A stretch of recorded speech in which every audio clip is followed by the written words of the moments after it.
magapakigkuyog na kita kaniya sa wala na'y katapusan. Kung sa may buti pasabot, ana, mahimo na tang samas mga manulunda. Posible nga makalupad na ta. Now, anang pagbubo sa katapusang pito kahampak, grabing linog nga ang mga bukid, mabalhin nga tos bukid. Ang mga isla, mabalhin nga tos mga wala. Devastation, it will be a total destruction. Diha si Lucifer mahimong piniriso uban sa iyang mga manulunda. Ni anang panahon na atong matubag ang atong pangutana kay mangita naman ta sa atong kaubanan kaniadto. Hay naman to si kuan, ngano wa man to kauban?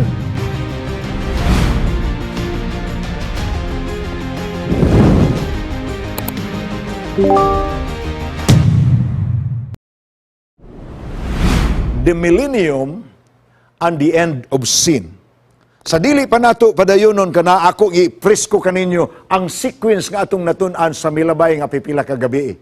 Ni atong isa ka gabi atong gitun-an nga sa pagkakaron ongoing ang ministeryo ni Ginoong Hesus on our behalf, interceding in our behalf in the ongoing investigative judgment, the pre-advent judgment, ang paghukom nga gihimo sa Dios pagdeterminar asa paingon ang mga tao sa ingon nga reward sa nahimong bunga sa ilang pagkinabuhi dinis yuta. Ang investigative judgment kung pre-advent judgment is ongoing right now. Christ is still there in the most holy place, interceding and mediating on our behalf. If we cling to Him, if we accept Him, bisan ang atong record sa langit, sa mga sulat sa libro, makaplagan nga daghan kitag makasaypanan, kaluyahon o kasalanan. Kung atong gidawat si Jesus, ingon nga atong personal nga manluluwas, gigarantiya ka na to ang kapasaylohan, busa, bisag ang requirement sa hustisya, ang kasuguan sa Diyos. Mao nga silutan ang makasasala, apan mupatigbabaw ang grasya sa Dios diha sa Shekinah glory, the mercy seat in the heavenly sanctuary. Ang kaluoy sa Dios nga mupatigbabaw pisan sa atong kaluyahon kun atong gidawat ang sacrificial death ni Jesus Christ on our behalf. Apan human sa iyahang pagministeryo on our behalf dito sa most heavenly, most holy place, sa heavenly sanctuary, inigawas niya matapos ang iyang pagministeryo dinhi sa yuta masira ang kaluwasan sa tao. Pinadayag 22:11, mauna ang panahon nga ang taong maabta ni anang panahon na nga matarong magpadayon sa pagkamatarong. Apan ang tao nga maabta ni anang panahon na nga wag yo'y pagtagad sa Ginoo, wala na siya paglaom. That is when Christ comes out of the most holy place of the heavenly sanctuary. And as soon after that, the first portion of God's punishment for the wicked will be poured out by the 7 angels nga nagdala sa ginganlan sa pinadayag 15 o pinadayag 16 o the 7 last plagues.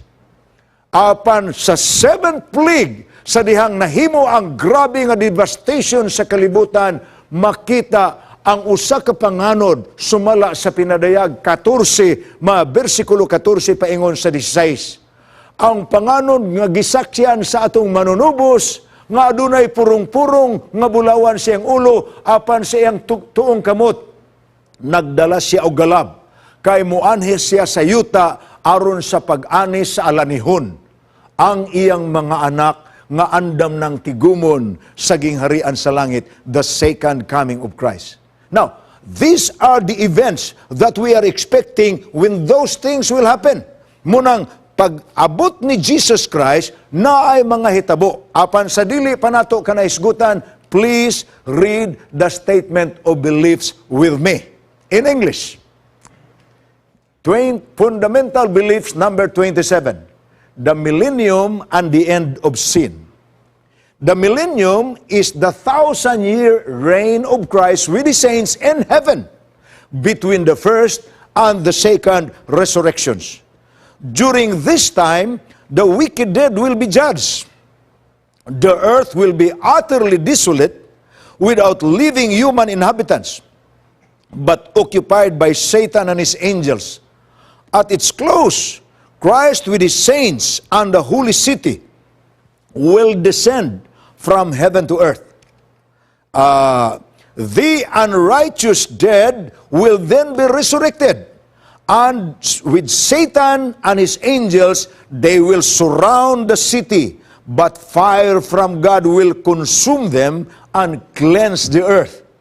The universe will thus be freed of sin and sinners forever. Mao na nga itong statement of beliefs. For the sake of our viewers nga nanginahanglan sa hubad ni ini sa Cebuano, if you are following with me sa screen, basahan ninyo uban ako.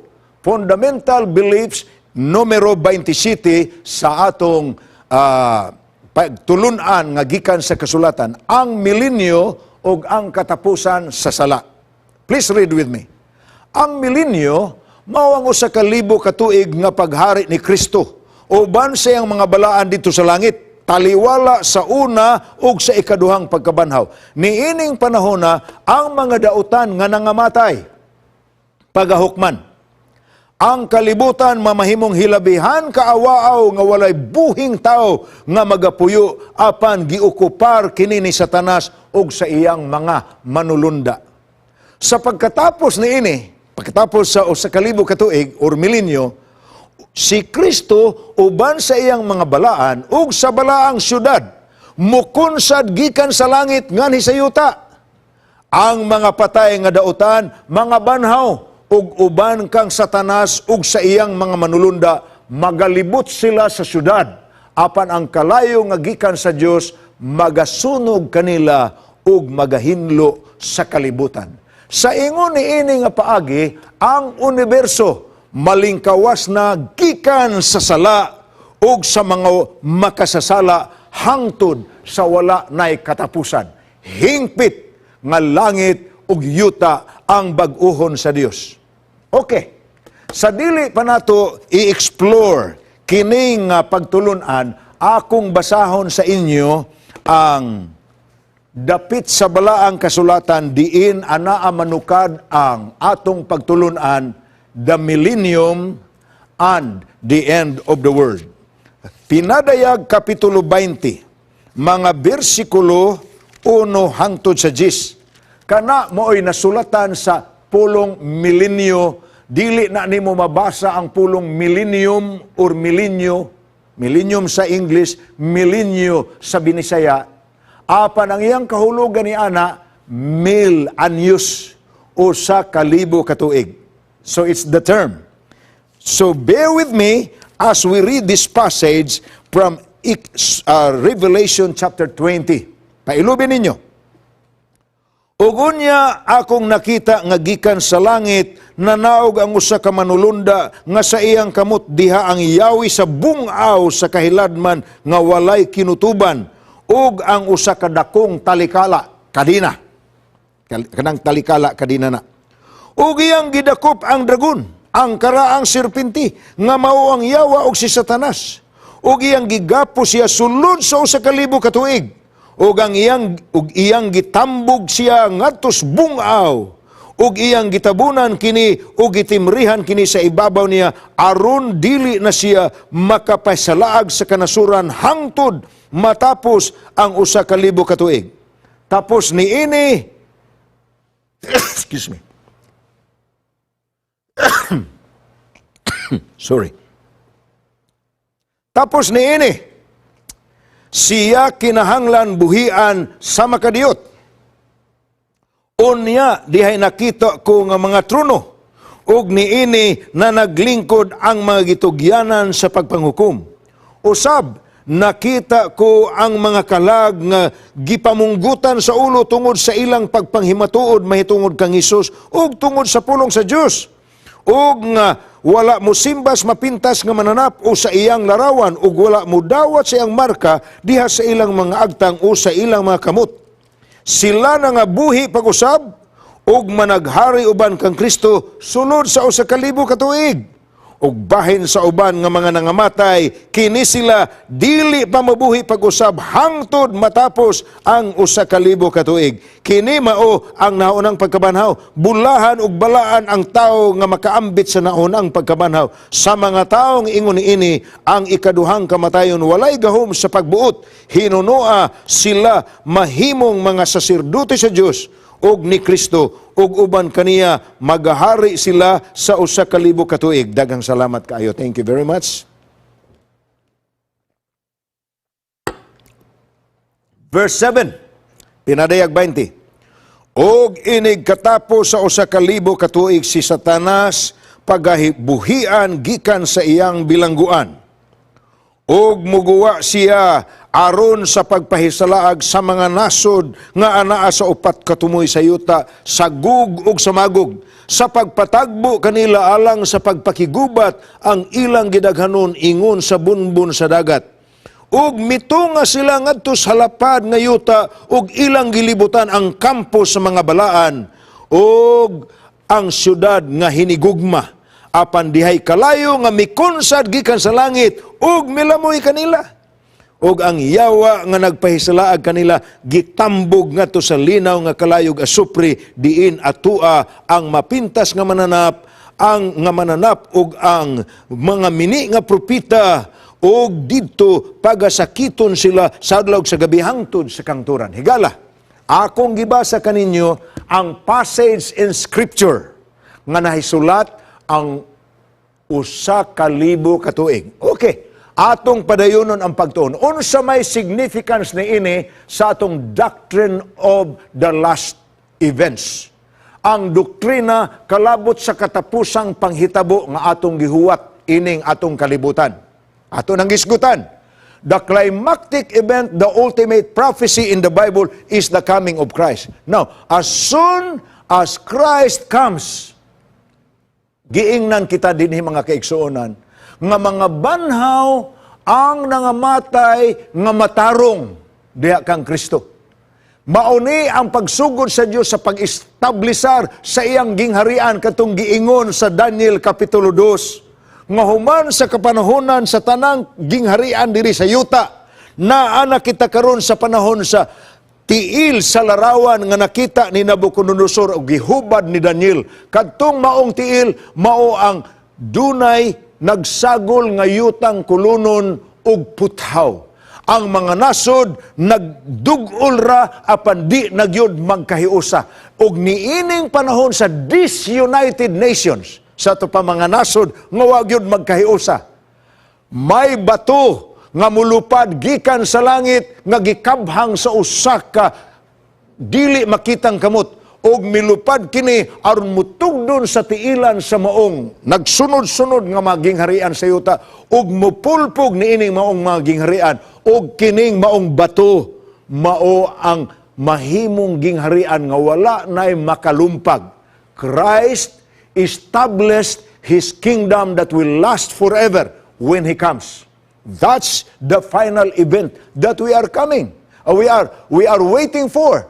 Then, ang iyang katawhan, mamahimo ng lumulupyo sa gingharian sa Dios. Muna'y pagsugod, pagbalik ni Jesus. Na, usa sa mga major nga hitabo sa pagbalik ni Jesus, mao ka nang ginganlan sa atong pagtuon kaganina sa worship, hope worship nato nga mensahe.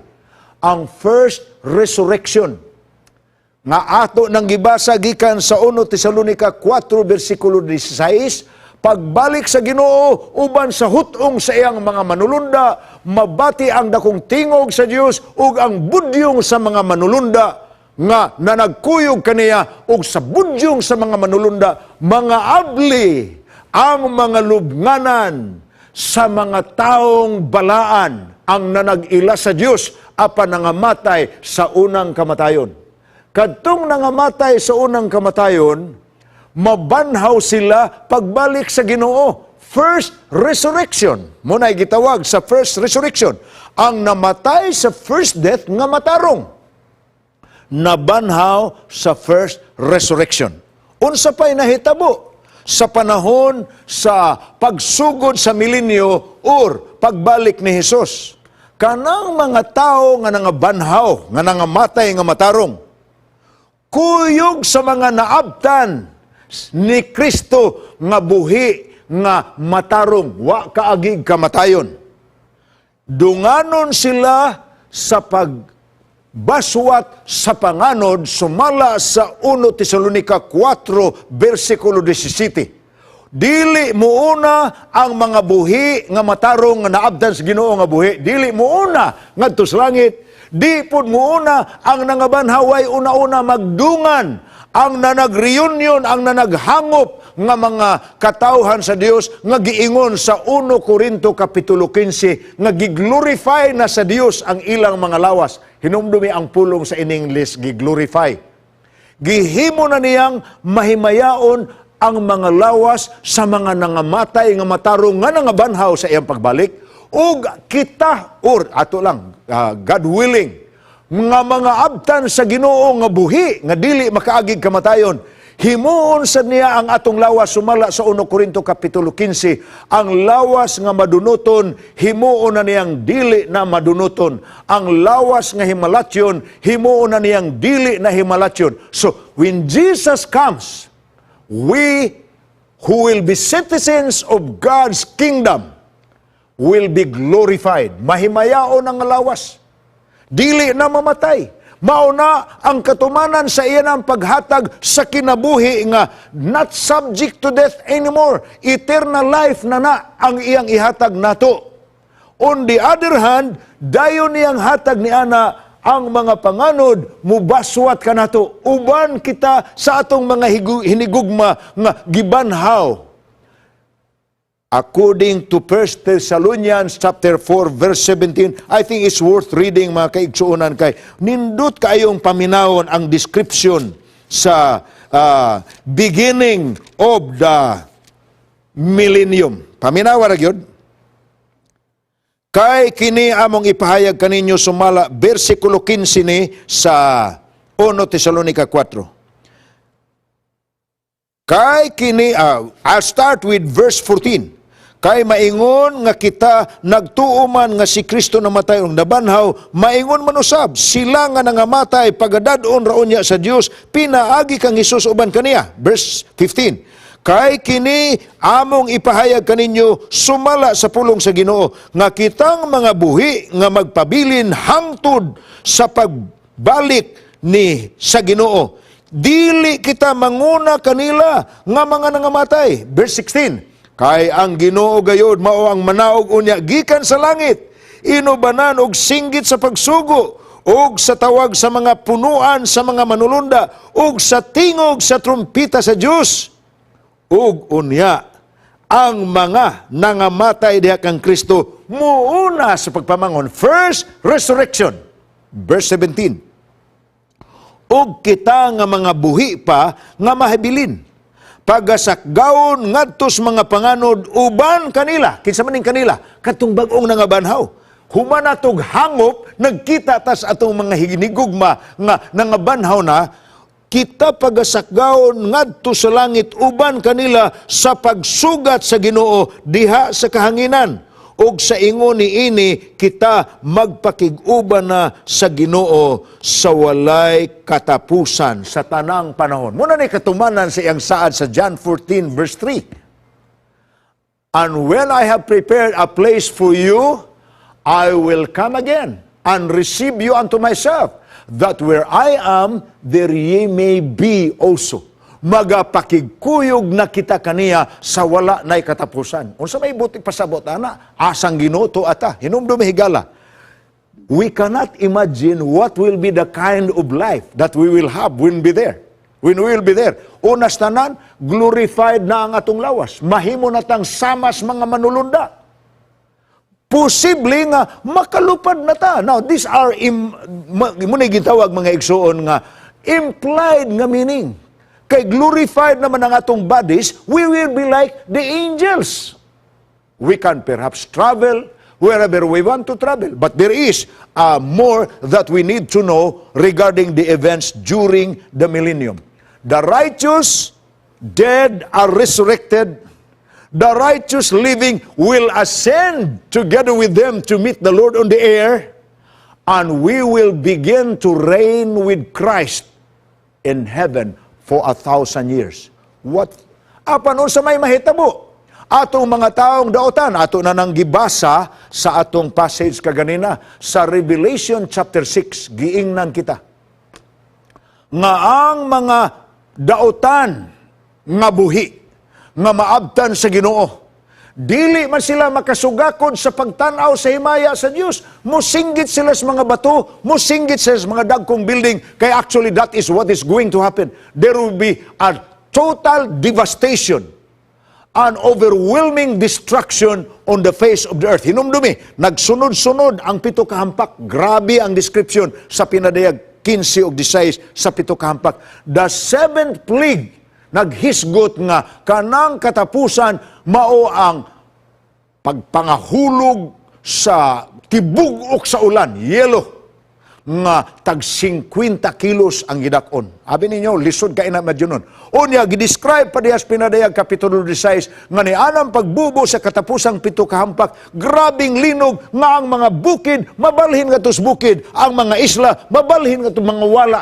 Devastation, it will be a total destruction, which we cannot imagine.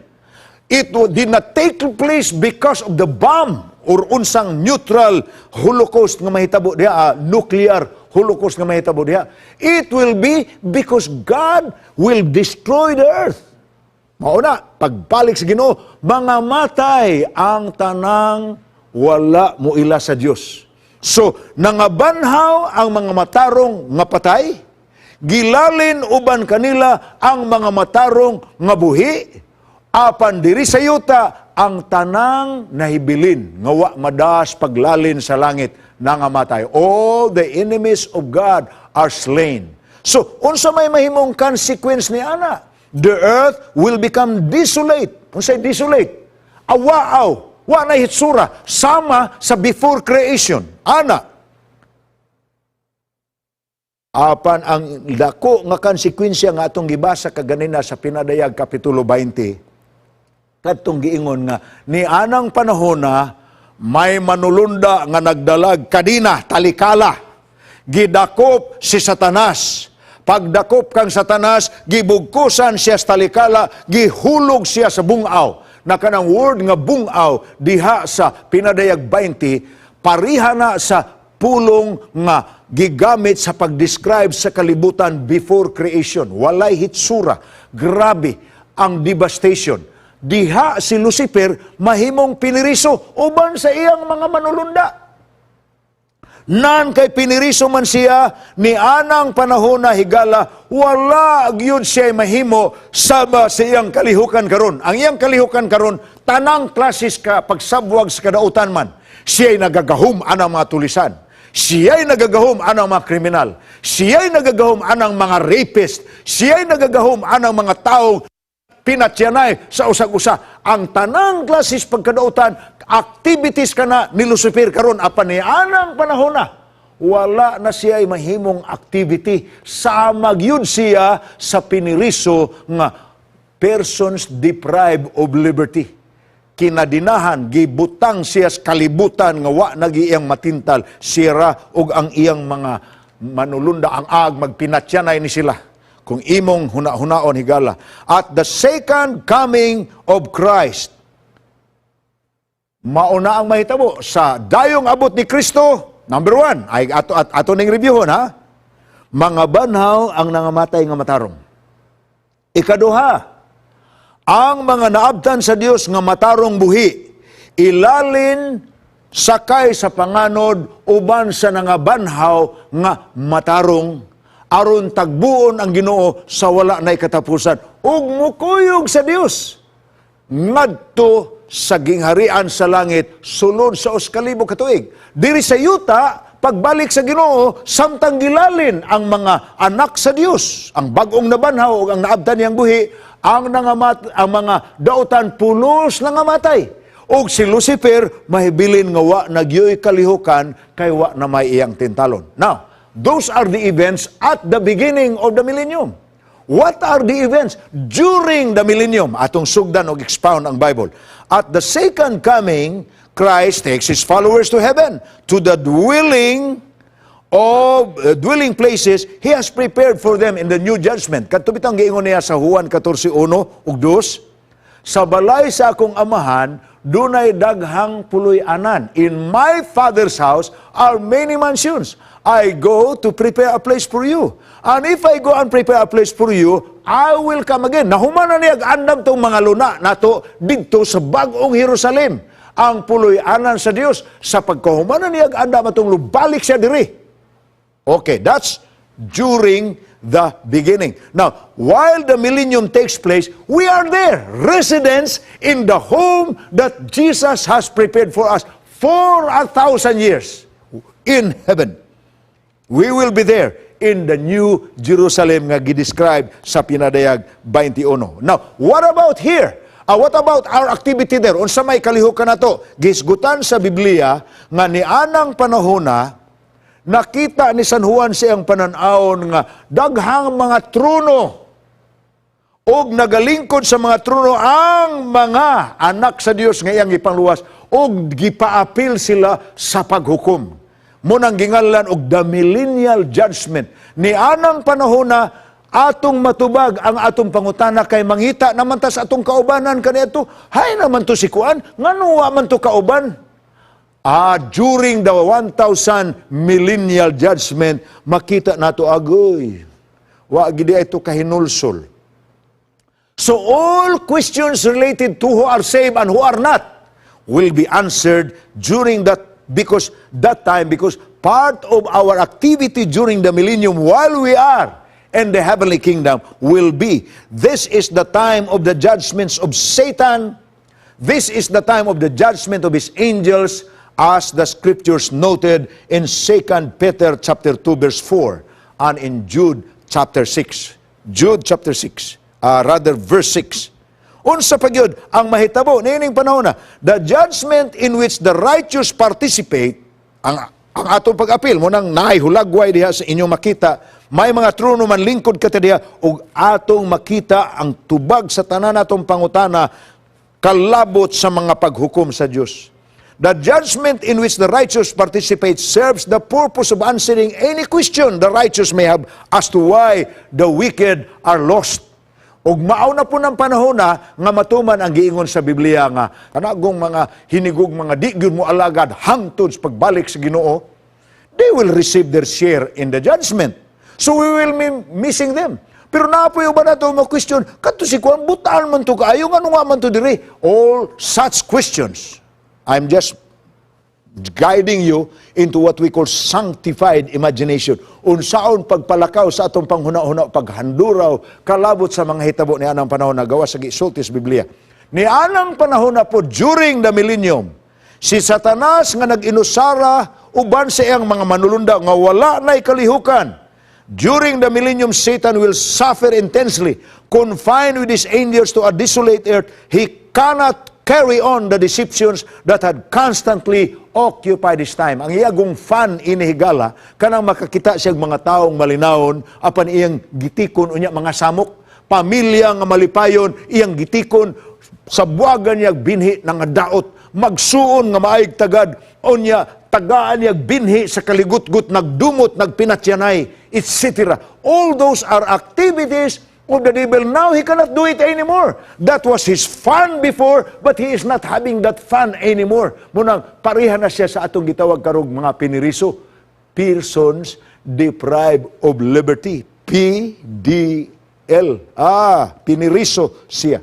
Now, events, mauna, ang during the millennium. What about the end of the millennium? Okay, tanaw na to, at the end of the 1,000 years, the rest of the dead, kadtong nangamatay, the wicked, will be resurrected. Second resurrection. Ato na nangibasa kaganina sa Revelation 20 verse 6. Ang mga wala pa mabanhaw sa unang pagkabanhaw pagbalik sa Ginoo, ang mga matarong man to, karon anhi sila mabanhaw at the end of the millennium. Nan, pagkabanhaw nila, makakita si Satanas. Wow! Daghana pa ba day nakog sakop? And they will be, as the Bible says, as the number of the sands. Murag sama kadaghan sa balas. So Satan will be very happy because finally, he is back to activity. Human sa iyang pagkapiniriso, sunod sa 1,000 ka tuig. Deceiving the wicked once again, iyan na pong awhagon kini mga tuhana, tingali na apil diha ang mga cruel kaayong mga kriminal o mga pangulo nga muray ilan trabaho diri siyuta ang pagsabwag sa binhi sa kadautan. Itong mga tao nga nag-lead sa mga nasod sa pag-inihaway anang gingalag genocide. Magkuyog tingali na inayan ang panahon na. Oh, maapil ba ka diya si Hitler? We don't know, of course.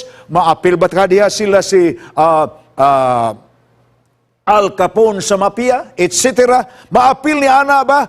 During the time, he leads the resurrected wicked against the New Jerusalem. Ingon siya, tanawan ninyo, kaya ang New Jerusalem ning kunsad man na diri siyuta, sumala sa Pinadayag 21. Gipakunsad sa Dios ang New Jerusalem gikan sa langit, sakay siya ug ang mga tumutuo. Kadtong ning kaya aron sa pagtagbo kaniya at the beginning of the millennium, now they are coming down with the New Jerusalem in the earth. Kanang New Jerusalem nga gidescribe sa Pinadayag Kapitulo 21, which will be our subject matter tomorrow evening, gwapo kaay na nga syudad. The golden city of peace. Nakita na nila, but it is walled with grabbing a wool. Ingon si Satanas, makuha ta na. Kaya man nato na sila. Pildi ta man na sila daan kaniadto. We are going to and get them. Unsa may nahitabo. Natanawa, during the millennium, Christ and the saints and the city descend. Christ descends to earth again with the saints and the New Jerusalem. And for two purposes. He will end the great controversy and He will purify and renew the earth. Mabasa nato na sa Sikaraya chapter 14 verse 9. Now, ang mahitabo niya na resurrected man ang mga dautan nga wala mabanhaw sa unang pagkabanhaw pagbalik ni Kristo. Ni anang panahon na, now the other resurrection Jesus spoke will take place. Resurrection of condemnation. Tuwa na, si Lucifer, nakakita na siya, na Satanas, daghan man din yung mga sakop. Unya mo ingon siya, niyata diris gawas, gamayra na silang naasulod, ato ng sulungon, kuwaon ta ng syudara. And as soon as they will do that, you will read in the Bible, sa akong gibasa kaninyo kaganina, nga magaulan gikan sa langit ang kalayo nga gikan sa Dios nga muut-ut kanila, higala. The Bible is clear. Hell or impierno is not any place under the earth sumala sa gitudlo sa ubang mga tao. Ug maoy gituuhan sa ubang nga mga katawhan nga nakadungog anang pagtulon-ana. Nga naara kuno ang impierno sa ilawom sa yuta. Muna nga naagani gibalita, kinig yung Facebook, daghani kayo binuang. Naigibalita nga may naglungag kuno dako kayong tunnel pag-abot nagpila ka kilometro sa lungag nila paingon nga to sa bottom of the earth na unsa ba nga ningkalit man og tuyok ang ilang dako kayong barina nga murag wanay kadutlan sa ilawom. Pagkawanay kadutlan, pagbira nila sa pila ka kilometro nga blade, ang ilang nabati kuno daghong sa mga tao nga tuwa dito. Uy, tuwa day kuno ditong impierno sa ilawom sa yuta. Naglangoy-langoy day dito ang mga makasasala nga nangamatay.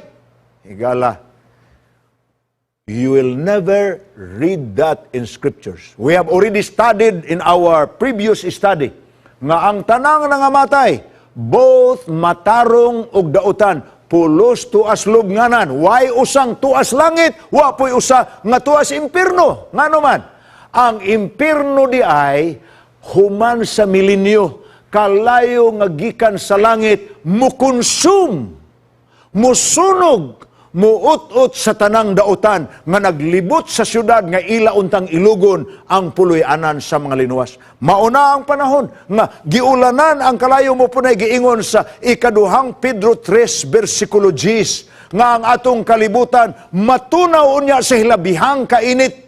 It's not, matod pa nila, ang mga kalayo man na nga ibuga sa bulkan, panahon nga mubuto ang bulkan, to ang impirno man na sa langit, no, sa ilawom siyuta. No. The Bible did not say that. The hellfire, which will destroy the wicked, will be rains of fire from heaven. Ulan sa kalayo, gikan sa langit. Mauna ang kamatayon sa ikaduha. Ang kamatayon sa mga nangamatay na sa unang kamatayon tungod sa resulta sa sala ni Adan ug ni Eva, duyog sa nangamatay nga matarong, apan wala mabanhaw sa unang pagkabanhaw, kaya ang nabanhaw sa unang pagkabanhaw ang mga matarong raman nga nangamatay sa unang kamatayon, diri sila mabanhaw sa ikaduhang pagkabanhaw at the end of the millennium, aron nga ilang dawaton ang eternal death, ang kamatayon nga dili na gyud mabuhi papag-usab. That's the final annihilation of sin and sinners. Now, the attempt to attack the city, in his final deception, Satan seeks to inspire the wicked with the hope of capturing the kingdom of God by force. Mamuna atong gibasa kaganina sa Pinadayag 20, versikulo 8-9. The fact confirms the decision God has made about their fate. Wala na mo question sa hustisya sa Dios. Mapamatud ani mo nga kining mga tuhan na bisag unsa undi nagyud mautro ang ilang hunahuna. They are determined.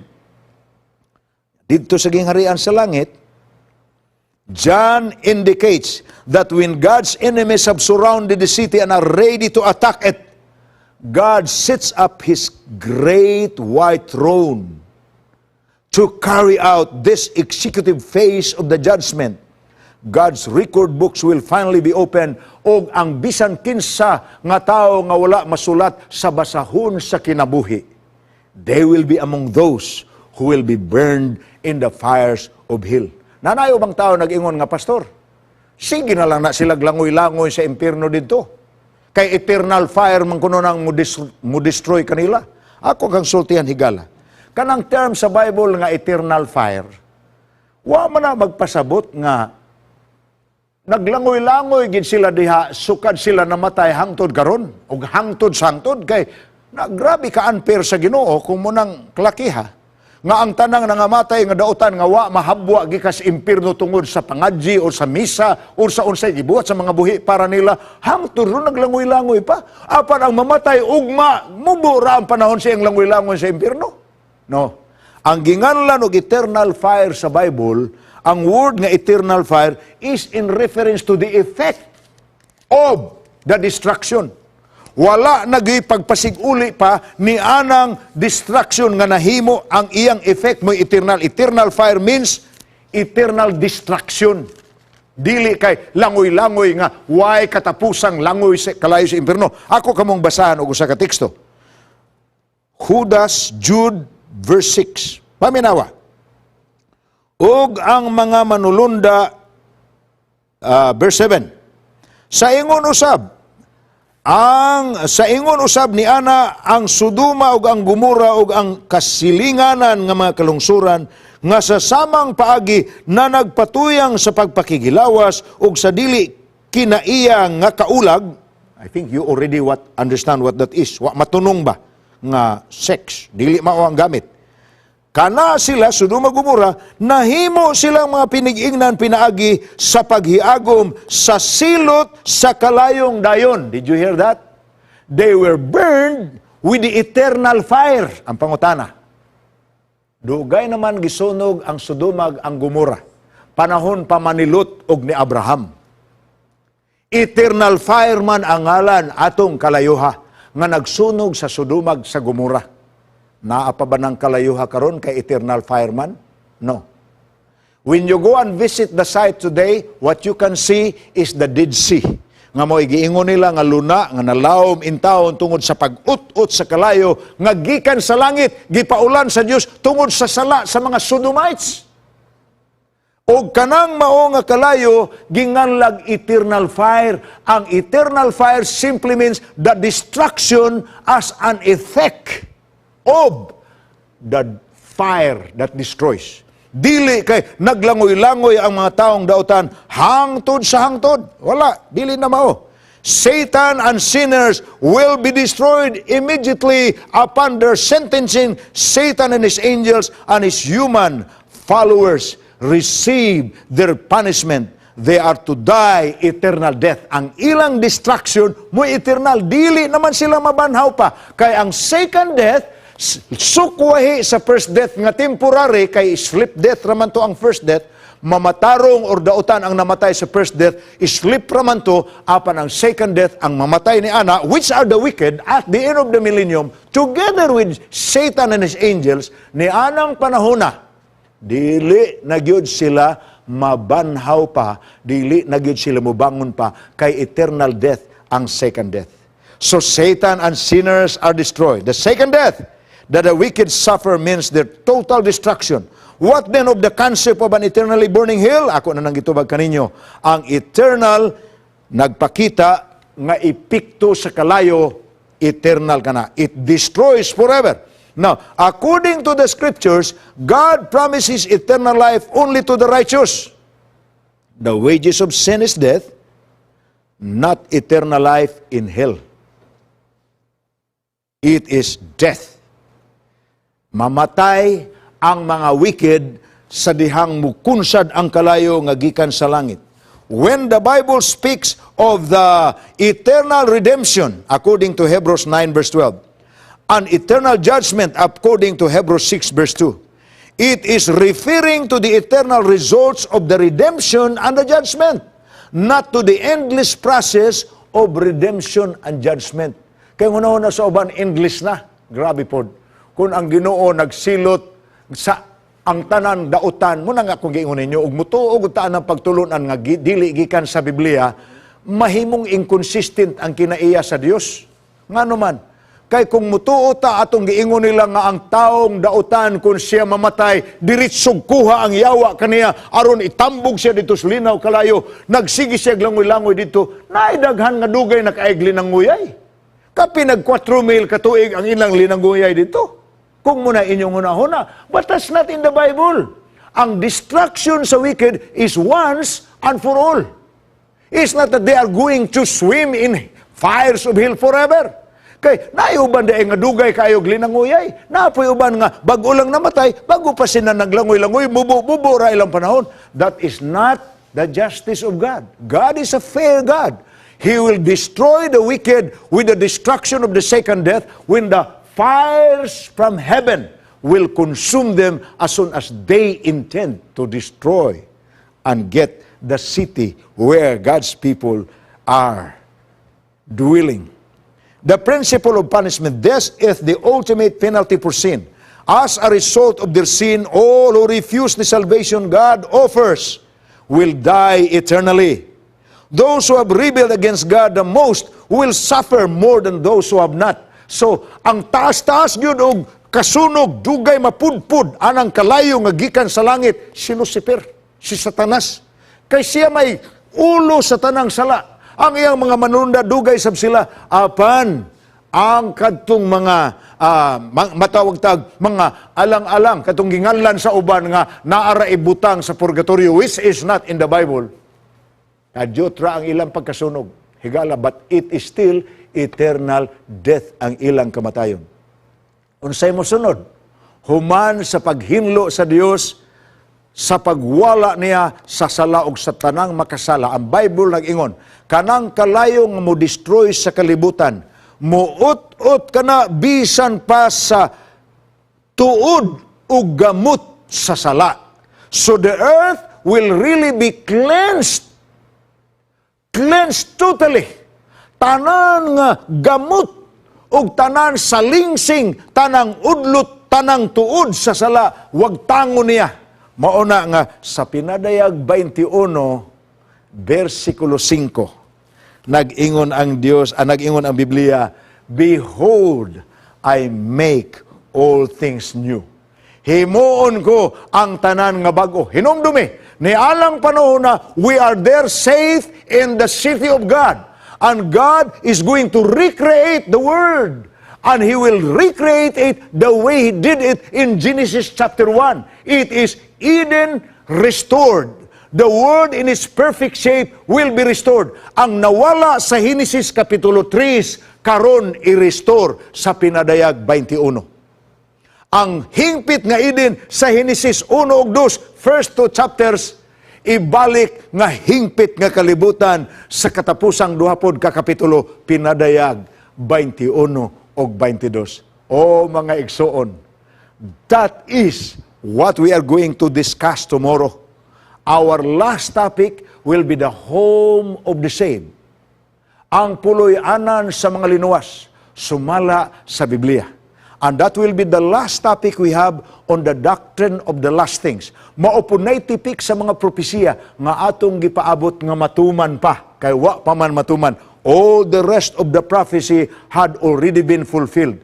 But beginning with the 7 last plagues, beginning with the coming of Christ, beginning with the millennial reign of the saints in heaven, beginning with the destruction of the wicked at the end of the 1,000 years, maunay tipik sa mga propesiya sa Biblia nga ato pang gipaabot. And do you doubt nga dili na mahitabo? Imaginary lang? No.